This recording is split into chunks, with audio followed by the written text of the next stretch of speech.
Welcome, ladies and gentlemen, to Top Shelf. I'm Chris Birch, your host. With me is my co-host, Mr. Bill Hennon. Say hi, Bill. Hi. And we have an awesome guest who you guys have seen before, Mr. Billy Mathis. Welcome to the show. Bill number 2. He's excited. He's excited to be here. Yeah, he kept telling me he wanted to be on a show with Chris Birch, so, you know. That's all I ever wanted. Just making it happen. So we got a nice little lineup tonight. We're starting off with some more tragic news, kind of our little farewell. We like to say farewell to actors when they pass away on here. Christopher Lee died last week. Yep. And we took a week off to mourn. We did. I'm still recovering. And then they just dropped a trailer for a new Robin Williams movie, so I'm still just, my heart's just hurting. Is that the one with Simon Pegg? Yeah. Yeah, I'm excited to see that. It looks really good. I have to ask, what did you guys watch to remember Christopher Lee? Did you guys watch anything? I watched Return of the King. Nice. And yeah, and I'm planning on looking into his Hammer films and watching some of those at some point. Oh, they're so good. Little bit of Corpse Bride, because he does a really minor role in Corpse Bride. I watched Man with the Golden Gun because he is still easily the best Bond villain with Silva right behind him. But yeah, that's what I did. So we missed the guy. Good. Yeah, I mean, he was like what, 93? He was 93, and he just turned 93. I think like 2 months ago. And I'll get the IMDb to tell you how many freaking films he was in. Actually, I have it up right now. He was an actor in 278 recorded films. That's insane. Does that count in voice work or just on-screen stuff? That includes voice work. Okay, that makes sense. But still, he was credited as an actor in 278 films. That's amazing. Yeah. I think that's like more than anybody else. Guy's a legend. It's a real legend, and this is a loss. So, I mean, the good thing is, someone else told me that, like, the good thing is we'll get to watch his work forever, and he did leave us quite a few awesome things to watch, like Star Wars Episode 3. I was about to say, is it bad that, like, I wouldn't call it bad that, like, the worst thing he probably did was the Star Wars prequels. Yeah. Well, it's like, aren't we getting to that point now where, like, those, I mean, I guess, okay, but, like, I guess we're getting to that point now where the actors that we really like and the older actors we like are going to start hitting that age limit and are going to start passing. It's a reality that I don't want to accept because I know that Morgan Freeman's going to pass in my lifetime, and I don't want to do that. He dies tomorrow. Nostradamus, Chris Birch over here. It's my fault. It's all my fault. First Ninja Turtles 2, now this. It's all my fault. Oh, it's all your fault. What else are we talking about? Let's get off of this sad stuff. Let's get off this. So, well, the sad stuff, depending on your take, is coming on this next one. So, Ghostbuster photos. We've talked about this briefly. There's a Ghostbuster reboot sequel bullshit thing that's happening, and Bill has strong thoughts about it. I have not followed this movie much because I don't care as much about it. But before you go off, is it a sequel or is it a reboot? It's a reboot. It's officially a reboot, and I'm just my main concern. So they're getting rid of the movies. Yeah, it's not set in the same universe. But there is a sequel happening where Chris Hemsworth is in it apparently now. I don't know, but Chris Hemsworth is in this one. Chris Hemsworth is playing. Yes, he's playing. Did you not hear this? No. Yeah, no, he's playing the secretary to the Ghostbusters. Because it's all funny. It's all gender swapped. But I reverse the genders. It's crazy. I don't have a problem with any of that. I have a problem with the reboot. That's all. That's my only beef. The photos actually look good. The one girl from Saturday Night Live, I don't know her name, looks basically like the Egon part, and McCarthy's playing the Dan Aykroyd part, and Kristen Wiig's probably playing Bill Murray part. It's pretty paint by numbers, and my problem is just that. I mean, the photos look good. I will be excited to see a trailer. I hate reboots. I just hate them. I'm done with them. Unless it's a TV show. I like reboots when you have a good reason to reboot. Yeah, unless it's a TV show taking place inside my computer about guardians and viruses. I don't like reboots. Oh, wow, that's a really specific reference. Yeah, it's called Reboot, and it was an amazing show. Yep. Oh, my gosh. I'm proud of you for that. Dude, I watched that growing up, man. And speaking of which, they're talking about doing a reboot of that. Did you guys hear that? Reboot? Of Reboot. Is it going to be a reboot of Reboot? My only... We're going too deep. My brain explodes. My only problem with that is that Tony Jay passed away many years ago, who was the voice of Megabyte, and Yes. Birch knows him from what, Notre Dame. Back in Notre Dame, he was Frollo. Yeah, he was a quintessential like villain of my childhood. Arguably one of the best villains ever created, and arguably one of the best voices for villains ever lended to any villain. He's done a ton of villain work, and he's always great. So he was that guy. He was that one douche from Beauty and the Beast. Oh yeah, he was the guy who locks up crazy old Maurice. Crazy old Maurice. Crazy old. Came in here raving. Oh, I hate you guys. No, I mean, real quick on Ghostbusters. Like I was saying, what we were talking about. I'm not invested highly in the Ghostbusters series. I mean, I like Kristen Wiig a lot. I like what Kristen Wiig does. I like her work. I think she's funny. Melissa McCarthy, I could give two shits about. I'm not really a big fan. Agreed. And it's probably something I'll see when it comes out and probably enjoy it. But like Bill said, I think it's really kind of pathetic, the whole idea of reboots in Hollywood. I think the reboot craze of Hollywood is annoying. It's like, stop, just make it a sequel. Like you're saying, make it a sequel, make it something different. You know, the girls take up the mantle for the Ghostbusters who are in retirement, or something like that. Would make sense. That would make sense that happened, and let Bill Murray have his cameo, and then move on. Yeah, and move on. Yeah. Just have it like, you know, them buying the old firehouse, and literally the guys show up and throw them the keys and say, "Take care of it." You know? Yes. See you later. Essentially, it is a reboot under that standpoint, but you're not discarding the past, which I absolutely hate in our society, where everything new is now the only X thing, and nothing else before it happens. I talked about that in our Mad Max review, where everyone was saying that, you know, Mad Max was the be-all, best-all feminist action movie to ever be, and I'm a fan of Alien, where Sigourney Weaver has been kicking ass and taking names for 30 years. Come on now. Well, and my big thing with feminists, and maybe this is something to turn to you guys, or feminine roles is it a good feminine role if the character can be easily turned into a male without a problem? I don't see this is the iffy thing is, write a good character. Don't care if it's a male or female. Just write a real person as the part. Right. Therefore, and you know, then again, said this in the Mad Max thing where it was like, all these people feel real. It doesn't matter what their giblets are underneath. It's just, you know, write good characters, and that's all we care about. At that point, you know, like the tidbit from Alien is that there were just names. There were no sexes assigned to anybody in Alien.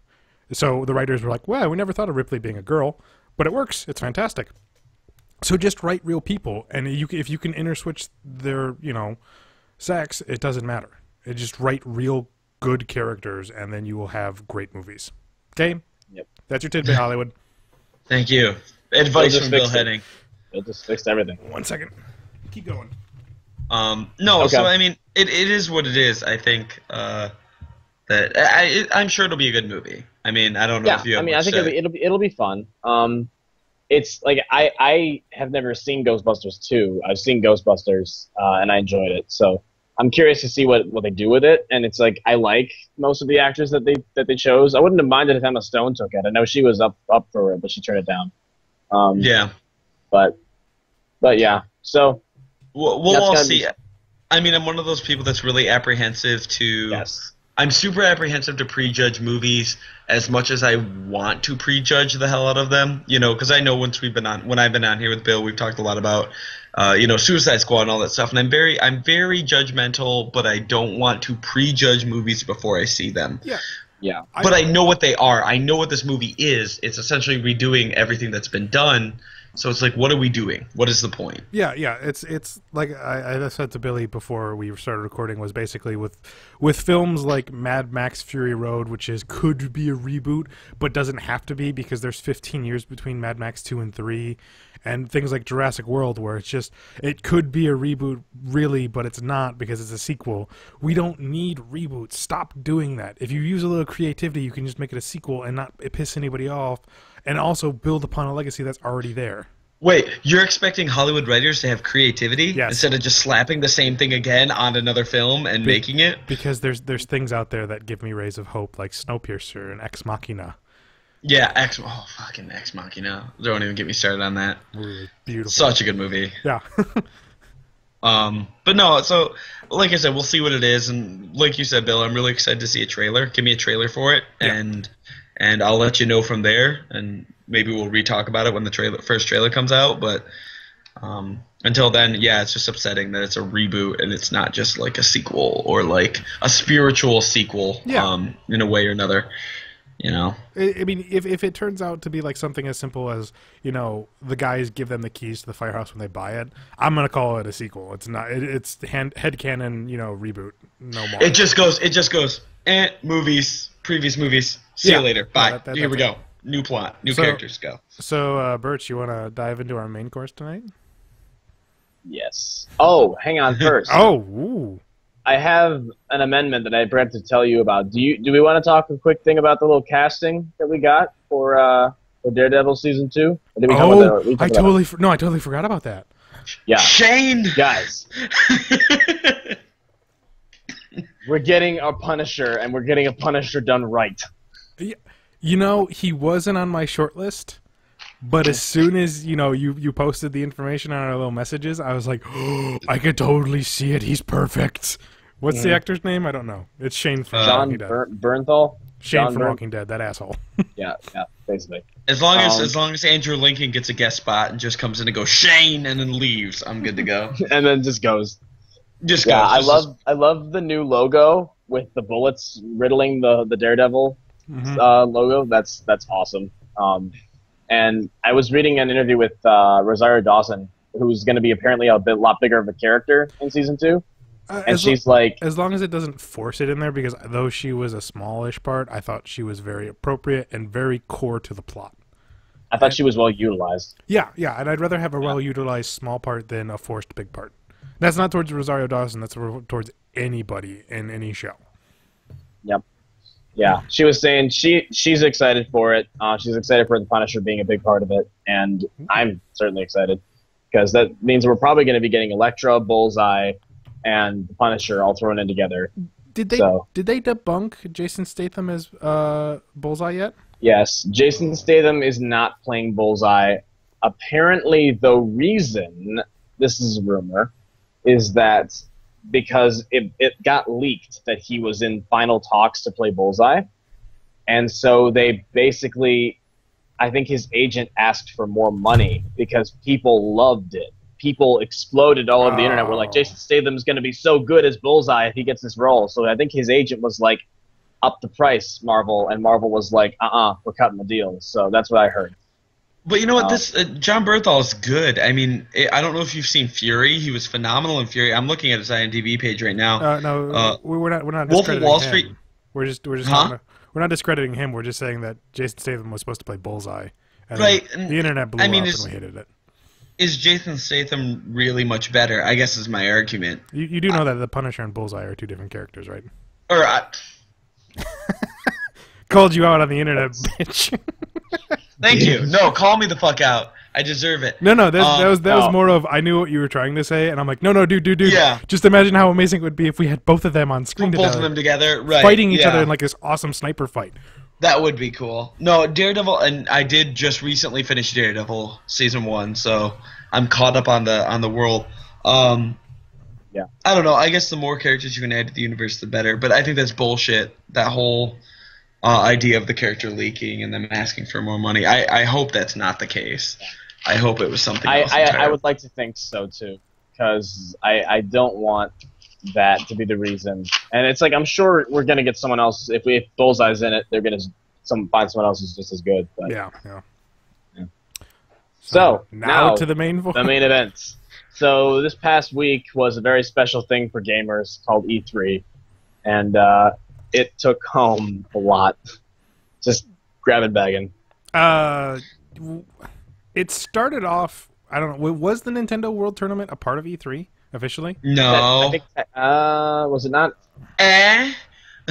I mean, really though, in all honesty, how much has Nintendo really been a part of E3? Well, yeah, especially since Nintendo. Like, here's the thing: let's just start with Nintendo. Nintendo, everyone's like they had a week showing, but if you think about it, Nintendo does their own E3 meeting every month. It's called Nintendo Direct. They don't care. They literally don't care. They showed up with Muppets, and it was hilarious. And what they did pre E3 was awesome. We're gonna have Ryu and Roy and Lucas and a bunch of maps for Super Smash Brothers. Guess what? They're all out today. Yeah, go just randomly. There you go, killed it right there. And like you know, the amount of love and care that they put into Ryu, who's not their character, into Smash, was mind-boggling, because it's like you can put in the actual commands from Street Fighter and it will do a stronger version of these attacks. Instead of doing this, you can do combos, you can set up combos depending on how hard you hit the button, at what time you hit the button, and how hard you move this. I'm like, excuse me, did you just make an actual like hardcore pro, super pro 2D fighting game into a Smash Bros brawl game? Excuse me, what? Yep. Which is like what, and like Bill and I were talking about Mario Kart 8 DLC. It's what I hate you guys. It's what Nintendo does well. Nintendo does DLC and gaming extremely well. They were late to the game, but they figured it out. You know, Mario Kart 8 DLC, beautifully crafted, beautifully done for a beautiful price. Mario Kart or Super Smash Brothers characters, beautifully done, beautifully created, beautiful price. So, I mean, Nintendo kills it every month. I mean, if we're talking Nintendo, I'm going to say Star Fox Zero. Yeah, which, you know, is just staying in, you know, core with the rest of the good Star Fox games. It's just a remake of the first one, but you know, in a good way, you know? Right.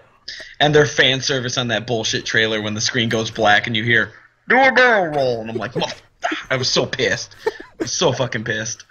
But, I mean, good on them. And everyone's freaking out about the Metroid game. It's like, it's a fucking spin-off. They're saying it's a spin-off. Chill the fuck out. Yeah, we're gonna get another Metroid game. Chill your boots.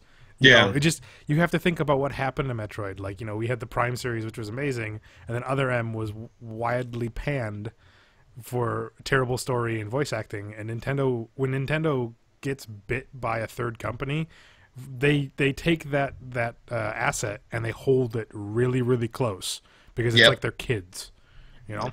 AKA Star Fox Dinosaur Planet. Yep. Or the 3DO Zelda games, or the 3DI, the 3DI Zelda games. Yeah.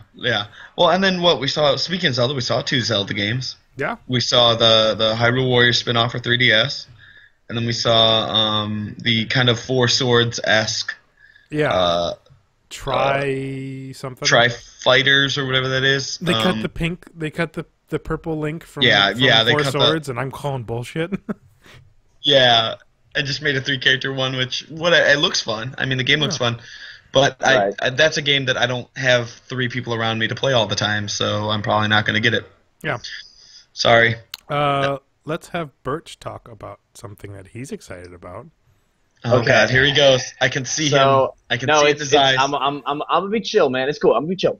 So, anyway, I'm sure I've mentioned on this show at some goddamn point, I'm like obsessed with Kingdom fucking Hearts. Kingdom Hearts is one of my favorite game series of all time, because it's Final Fantasy meets Disney. If you don't like that, I don't know what the fuck is wrong with you. So we were all on this like, okay, so like fun fact about me, I'm on this like fan site of Kingdom Hearts that's like where people actually talk about the games, and like he's writing fanfics. He's writing fanfics. Yes, I do. In most fanfics, it's Rule Kyrie 34. He's shipping Riku and Kyrie together. Riku and Kyrie, man. Fuck Sora. And everyone was talking about, like, hey, guys, E3's come. Every time a big gaming event comes up for anything, someone on there is like, hey, guys, we're going to get Kingdom Hearts 3 news. We've been waiting for this game since we were 12. And so... Make me feel old. Make me... No, I think it was actually... about keep going. Yeah. So, and they were like, is it going to be at A3? And a lot of people were like, no, it's going to be... They've already said that D23, which is the big Disney Expo in November, they were going to release a lot more information this year. So no one was really expecting much. And then E3 came, and they were like, okay, so here's an iOS game that's Kingdom Hearts Unchained X, which is going to be like a remake of another game that was made in Japan. And also, here's Kingdom Hearts 3, and there's a new trailer. It's like 5 minutes long. Have fun. And we all exploded. I don't know if I want to interrupt this, but wasn't all the gameplay just better graphics of something that happened in the first game? Yes and no. It's incorporating some things from Kingdom Hearts Dream Drop Distance for the 3DS. Like it looks like they're including flow motion, which if you didn't play it, flow motion is awesome. It's like it's this thing where you can like spin off and just attack multiple character like enemies at once and just like jump to the next one and jump all over buildings and shit. And it's a really cool thing that I think they're incorporating. They showed off a lot of free flow combat from Arkham. Gotcha. Basically. Just let me take Bill can't let Chris win. Let me just take the wind out of everything. Yeah. Hey, if nothing else, you can appreciate that the very first Disney World they announced was Tangled. So, you know what? That's my thing. I've said this a lot. The gameplay looked smooth as hell. It looked really well done. The graphics looked amazing. I'm hoping that they incorporate a lot of new worlds, because Kingdom Hearts 2 really redid the whole Kingdom Hearts 1 thing. Here's Aladdin, here's Nightmare Before Christmas, here's this all kind of shit yes. that you've already done and the new before. worlds that they had were good, but they didn't have nearly enough new worlds as opposed to just going. Now it looks like they also confirmed the Hercules world is coming back. Okay. But it looks like it's going to be like we're not just going to be in that Colosseum or the underworld or whatever. It's going to be like Thebes and Mount Olympus and like a lot more areas of that world. Like a proper. So, yes, like what the world probably should have been from the beginning. But they probably just didn't have the money for it or something like that. Well, at this Tangled point, world looks beautiful. What's that? Oh, I was just saying, at this point they have, between on PS4 they have the power and the ability and the memory space with Blu-ray disc now to create so much more, that even if they have those old worlds, hopefully they add new shit in so that we don't feel like we're getting the same rehash. Or here's a great idea. Add all the new shit, but also incorporate the old shit so people feel nostalgia. All right? There's just an offshoot is like the Dead Space 2. Did you guys play that one, Billy? Yeah. When you go back to the Ishimura, that was that was so good, and you didn't expect it. So if you could go to the Hercules world and then still go to the fighting pits and still do the fighting thing, the inner Birch will explode with pride. Yep. Bow chicka bow wow. That's what will happen. Chris Birch will officially now purchase a PS4 purely for this game. Yes. I am buying the shit out of the PS4 for this game. Just a matter of, and then I'm gonna actually use it for other things too. But how about that Final Fantasy VII remake? Ooh, okay. Not a remake. They're redoing it. It's not just an HD upgrade. It is a reimagining. They are remaking it. It's not just a redo. Unlike, the Final Fantasy X2 remaster I just bought. What? Look. Okay. This is the my eye problem. rolling is strong right now. Listen, I'm if you haven't noticed, like as much of the cool stuff was out there, my cynical heart just took over for most of E3. Even the things I really, really like just got eaten up by the cynicism, which we'll talk about in a minute when we get to Bethesda.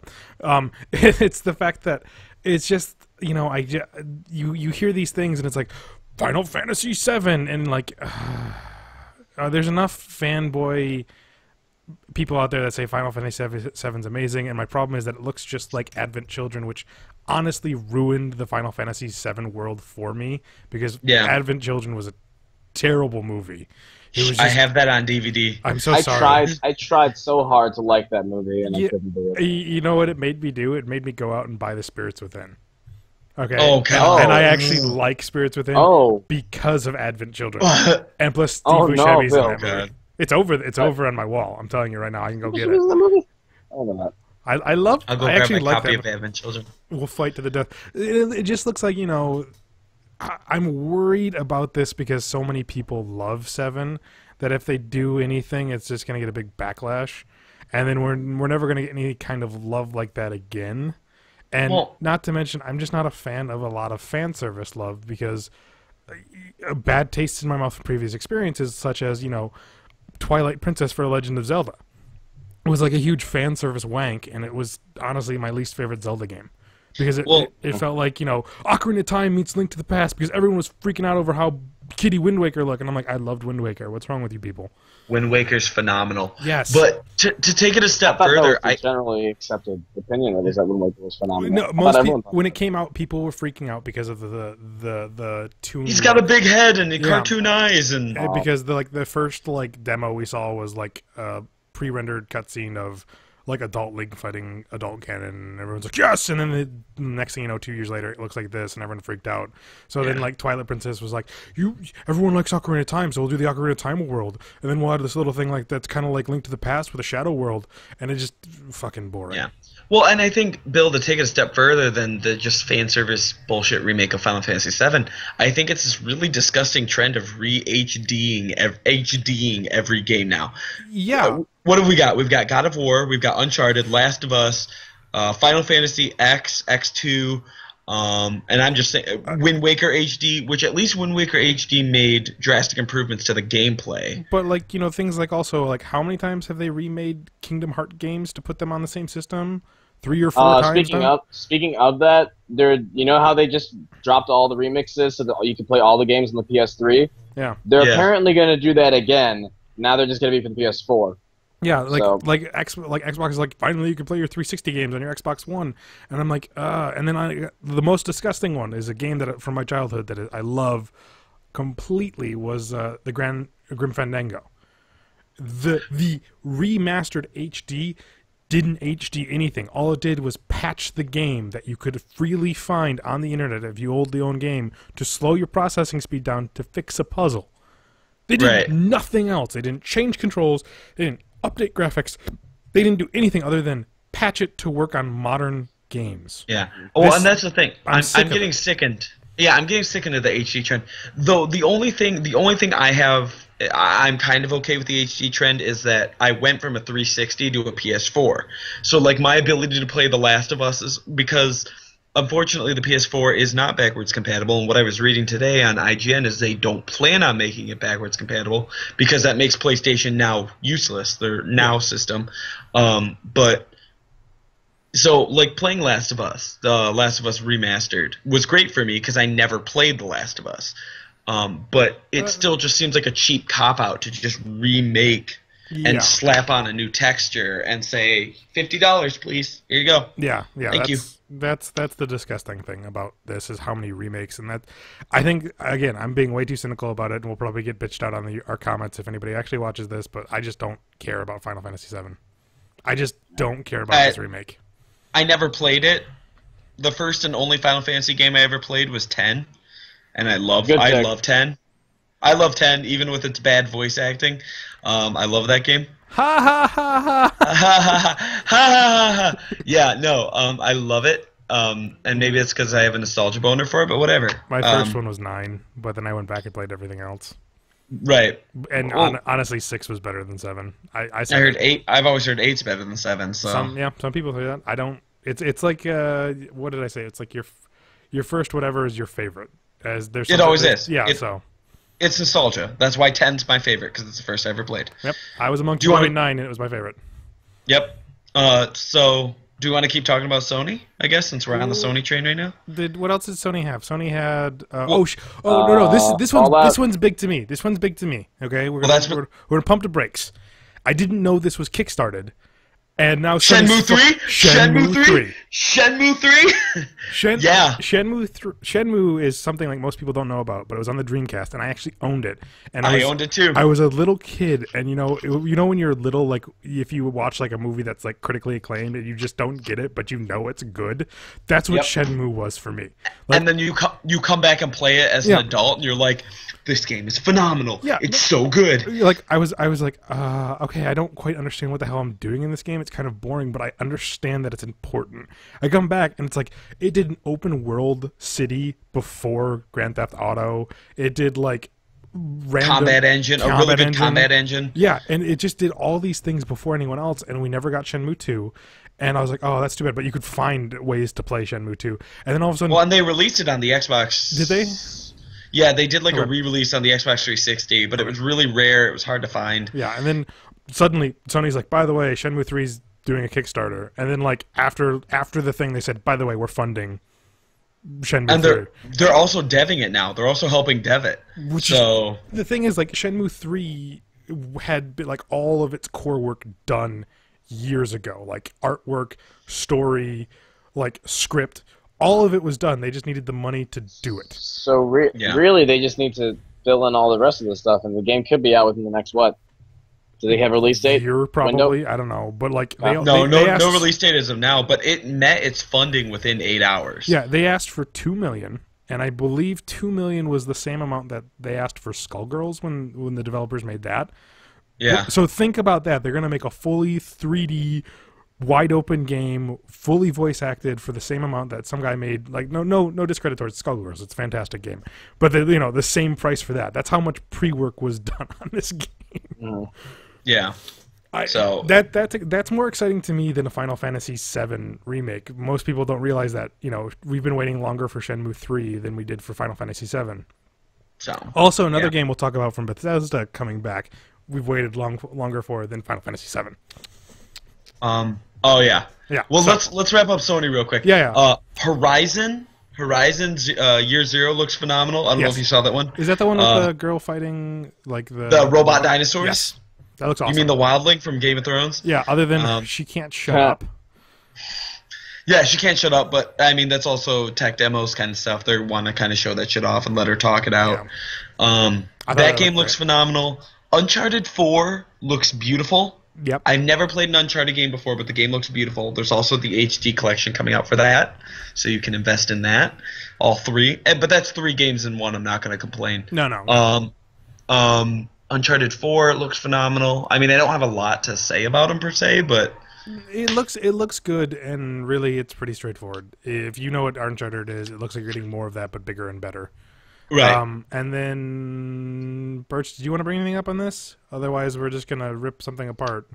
On that, not particularly. No. Which one are we bringing apart? I don't understand Last Guardian. Oh. That's just me. The trailer. I mean, like, I understand Billy was telling me that it's just more of it's finally coming out, right? Yeah, I think it's more that we've seen images, we've gotten Game Informer covers, we've got magazine covers on it, we've gotten discussion on it. It was supposed to be for PS2, and then supposed to be for PS3, and then PS4 was what was announced.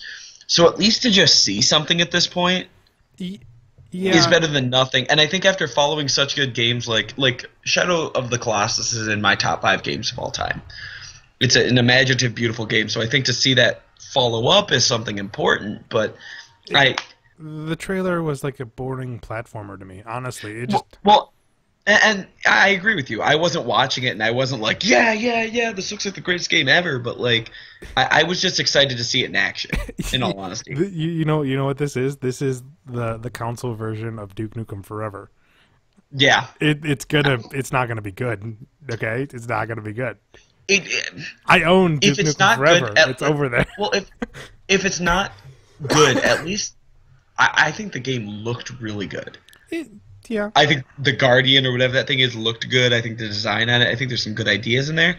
What I'm afraid of is when you have a character that's as big as that Guardian character is, how can you really freeform a platforming kind of concept around a character that takes up 90% of the space you're in? Agreed.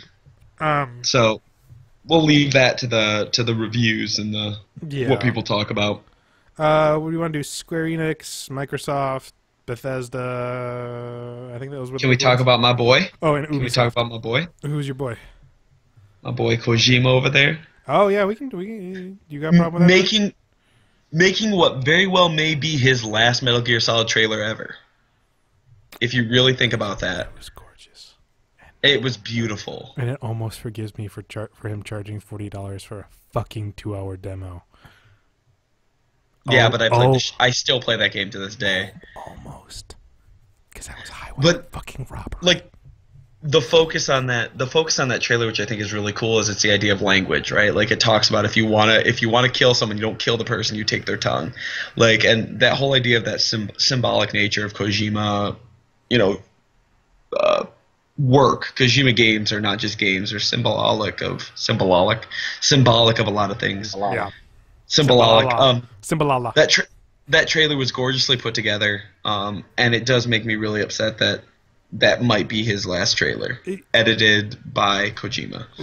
All I'm gonna say is Metal Gear Solid 5. As long as it's more Metal Gear Solid 3 and less Metal Gear Solid 4, we're good. It's gonna be beautiful. The only thing I've read, because they had that big review session where they brought a bunch of press people in and let them play the shit out of it, and then that embargo date was, I think, like the 17th or whatever. Yeah. A lot of people were saying that people who are hardcore Metal Gear fans didn't like it. Because it was a lot of action oriented. It seemed like more of a better option to go guns blazing than to go stealth. You know, you could say that too about MGS3, but I always preferred the stealth route. I always preferred the stealth challenge. Yeah, exactly. I mean, I have the achievement of doing all no kills on Metal Gear Solid 3 from beginning to end. Because honestly, if you think about it, spoilers for those of you who haven't played it, you don't want to kill anybody for the first 3/4 of the game, or it'll make a boss fight a million times harder. Yay, the sorrow. The sorrow. So just don't do it, and then it's like the last quarter, you just keep not doing it. Right. Well, and they were saying that people who have never played Metal Gear or weren't big Metal Gear fans love the game, and that the game is beautiful. The environments feel nice. It looks beautiful. The only thing I'm upset about, and this is kind of really all I have to say, is I've heard Kiefer Sutherland doesn't do shit in that game. It's Kiefer Sutherland, though. You know? But he barely speaks. He barely talks. So what the fuck was the point in replacing him? I don't. I wasn't me trying to defend him. It's me agreeing with you. I don't really like Kiefer Sutherland. I'm sorry. I don't. It's just I've heard he doesn't talk much. I've heard the cutscenes are non-existent. Really, in the game, there's not a lot. Whoa! Hold the brakes. No cutscenes in a Metal Gear Solid game. What? I've heard it's very minimal cutscenes. I've heard the cutscenes are very minimal. Yeah, which is scary. Metal Gear Solid 4 had a 2-hour opening cutscene. A 2-hour open. What? Yeah, when we get done here, I'll send you some of the reviews that I was reading. But that's what it's saying, is that it's not as Metal Gear Solid 4 as Metal Gear Solid 4 was. Oh my god. So we'll see. And everyone was freaking out about microtransactions on it, and all I have to say about that is, think about it. Metal Gear Solid Online is attached to it. Odds are they're going to have cheap little skins you can buy, DLC packs that you can buy, fast XP or right. But I don't think they're going to have any of that in the main game, because they would be suicidal to have that in there. Yeah, the fans would riot. It's like everyone, being up in arms about the easy more fatalities in MKX. You don't have to do it. Push the buttons. Push the buttons with your hands. Do the actual code. You don't need to spend $1. Be smart just because it's in there. Yeah. So, who next? Can we talk about? We can do Xbox real quick, but we're getting really long on time here, and I do want to talk about Bethesda. It's that E3 coverage that takes a while. Yeah, it does. Xbox, meh. I don't care. Really. I don't care about Tomb Raider. I don't care about Tomb Raider. Just what every E3 for the past couple of years has been like. Oh, Xbox. It's like, for me anyway. I know a couple people will yell at us for saying that, but honestly, the Tomb Raider looks more like the original. Halo looks like another Halo game. Uncharted did Tomb Raider better. Yeah, and then what is it? That eyeglass thingy, the hollow glasses, is neat. Oh, HoloLens. HoloLens is a neat technology. I just don't understand how it's going to work with computers. It honestly feels like Kinect 3.0 to me, in a way. That's what IGN was talking about. Because I was watching E3 coverage through IGN's website, and what they were saying was, do we feel like Holodeck is the weird mid-life console peripheral they put together? Oh God, Microsoft found us and is destroying our internet. Microsoft is eating Billy. Oh shit. Doesn't like what we've been saying. We lost Billy. Am I a robot? Am I here? Yeah, Microsoft was eating your internet. Don't worry. They heard me. Yeah, it was hilarious because Birch is moving just fine, and he's on terrible internet. You just kind of get eaten up by the internet. Great. All I said was I think it's their weird late like halfway life point hardware push that is going to only work in rich people's houses that have big tables and open spaces. Yeah. It's not going to work in my house. Nothing is going to work in your house, apparently not. Nothing at all. Should we just keep going? The other thing they showed was some Fallout 4 stuff, and they said that PC mods will finally work. Oh, we lost him. We lost him. Oh God. Me? No, I'm here. we lost Billy. Oh, Billy. Oh, he's gone. We're gonna Yeah. call him back. Hold on. It says he's connecting. Yeah, we're working on it. As long as we don't lose Yep. him, then it's gonna throw everything off. Do I have a new show for 2? I don't think so. Anyways, like they talked about how Fallout 4 mods will be able to be played on Xbox One from PC mods, and it sounds like Microsoft will be doing most of the work, kind of thing. We got a blue screen of death. Oh shit. Okay. Hang with us, folks. We might have to switch some stuff around. Don't worry about it. And I don't care. I just don't care about this whole console stuff anymore because I moved to PC. You know, I just don't care, and that's a problem, kind of. Yeah. Yeah. Well, it's a shame that it's got to be like that because of all that shit. You know, it's like someone was like really excited. Like one of my friends was really excited about it. About oh my God, they're finally doing it with they're doing this for it. I'm like, okay, yeah, that's fine. And it's just I don't care because I'll have the PC mods. I won't have like, you know, there won't be a cherry picking of what mods I can do. And, you know, 2 years after launch of Fallout 4, I can still have amazing graphics on it because someone will be making it look more realistic than realistic. Yep. Then you want to finish up with Bethesda? Because Ubisoft didn't show us anything really cool. They showed us a bunch of pre-rendered trailers. Basically, yeah. I didn't see Bethesda's. Bethesda's was Sunday night. Okay. They showed 3 things that were important to me. They showed Dishonored 2, which I played Dishonored, and it's like a weird game where because it's like oh, we getting them back? Can you hear me? Yeah, but you're really crunchy. That's because I'm on my phone now because my shitty laptop blue screened. Okay. Do you got a camera? For some reason it won't let me activate it. Okay, We're let's almost go. done. We're almost done. We're almost done. Here. Deal with it. We're talking about Bethesda real quick. Dishonored 1 was this stealth assassination game with superpowers, and it was really fun, and it's really kind of quick, fast stealth gameplay, and like the main storyline is really boring, but everyone said the story world, like the world is very intriguing, but my problem with it was that it had a very bad way of portraying the world because it was like you had to read these books and you know you stop and you'd open up a book and you'd read like you know a couple paragraphs, and if you're a slow reader it'd take you up to like a minute and a half to read it, but then there'd be 5 books in one area, so it'd completely halt this fast-paced stealth gameplay that you're just kind of like ugh. So I actually stopped reading all the worlds even though I told that you know this world is amazing. But again, I'm excited they're making it too. New character, new powers, but you can also play as the old guy, so that's cool. And then the big one for me is Doom. Yeah. Okay. I'm a huge Doom fan. Okay, Doom was my first game ever. Doom 1. I love Doom 2. I love Doom 3, even though there's a bunch of people hating Doom 3 right now.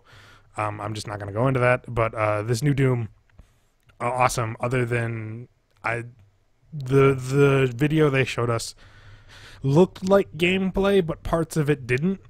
Like there's a couple times where the camera moves to the right or something that's just way too smooth for human hands.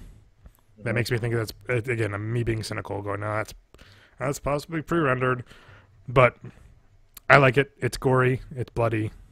It just doesn't. Doom. It doesn't interest me. It just doesn't interest me, and it has nothing to do with Doom as a series. It's just, or well, it doesn't have anything to do with the gameplay. It's just something I'm not invested in. I've never been a big Doom person, so yeah. And I mean that's totally fine. It's just like it's Doom. Yeah. I don't care. It is Doom. I mean that's an iconic series in terms of gaming. I mean in the history of gaming, Doom is an iconic series. Yep. So at least they're giving it some love. I'm okay with them giving it love. And then Fallout 4. And other than oh my God, we're good. Yeah, well, and idea of mod support's going to be on Xbox One. They're don't care. I have a PC.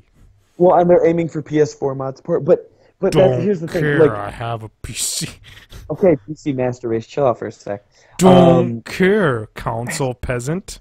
But you have to admit though that is a gigantic step for PC gaming or for console gaming as a whole to say that we can get mods for, and that we're going to get something that PC gaming's had forever. Yeah, but I'm willing to bet that the companies like Microsoft and Sony are going to have to put a lot of work into making these mods work, and that means you might have to end up with cherry-picked mods instead of the ability to have a crab with a monocle and a top hat running around as your companion. You know, you might not get that. And then at the same time, in 2 years, if I update my graphics card, I will have, you know, Fallout 4 looking more realistic than realistic. Well, you can't, because your hardware can't support it. Right, but at this point, at least in my eyes, it's a step. It's a step, yeah. It's a step, which is better than anything. But I think they did a beautiful reveal. I think the game looks fun. Oh, it looks great. Other than you can tell that it's not totally done yet. Right, and that's fine. November 11th. Yeah, that's still whatever that is. A couple months away. Right, and they don't have to go gold on CD production until a couple weeks before, so they'll be fine. Just don't go pre-order, everybody. Though it looks like you want to. Don't pre-order games anymore. Don't pre-order games because it's bad. But also Bethesda's known for just always hiccuping and having bugs. Yep. It's a constant. I mean, though you want to go pre-order that Pip-Boy Fallout 4 premium like $300 thing, so you can actually get a working Pip-Boy. Don't do it. Well, but hey, what is that? Fallout Shelter, the game, the iOS game. The iOS game's pretty sweet. And what I love about it is thank you for making the step in mobile gaming. No recharge data, no 99 cents to get all your energy back. Yeah. It's a game. It's free. It's a game. Play it. Because all it's doing is making people more aware of Fallout 4 to sell more games. It's great. It's great. If you have an iOS device, download it now and let people know that that's okay, that that's a good game. Because it's offline mode. You don't have to be online to play it. It's beautiful. Yep. Beautiful. Do you guys have anything else to the end, or are we getting out of here? E3 gets a resounding meh. Yeah. I think each console had at least one reveal that was like, okay, I'm fine with it. Yeah, which is it's a good space for E3 to be at if each console gets at least one that's like solid. Yeah. So I'm okay with it, and I'm sure there's still a couple days left. Doesn't it go till? We didn't talk about EA, but I don't care. No. Sports. Akon on the stage. 10 seconds of Mass Effect 4 and Battlefront that is just looking meh. Like a skin Battlefield? Yeah, instead of a Battlefront 3. Yeah. I don't even want to talk about that. That's for another day. I'm so angry about that game. All right. All right. Well, guys, this has been a good night of news. And, yeah, we'll see you next time. Besides blue screen and getting in the way, this is why you don't disrespect the Microsoft. They'll eat you. They will eat your internet. Sorry. I mean, destroy your computer. Gates. Bill Gates was listening in on our Skype call and pressed a single button to crash your laptop. This is why I have an Android phone. Don't let him know that. I won't. He'll find a way. Bill Gates always finds a way. On that more than slightly creepy note, we can wrap this up. Thanks for watching, everybody. It's always a pleasure being out with you guys. Thanks for being here, Billy. Thanks, Billy. Yep. See you soon. Bye, See you everybody. Next time.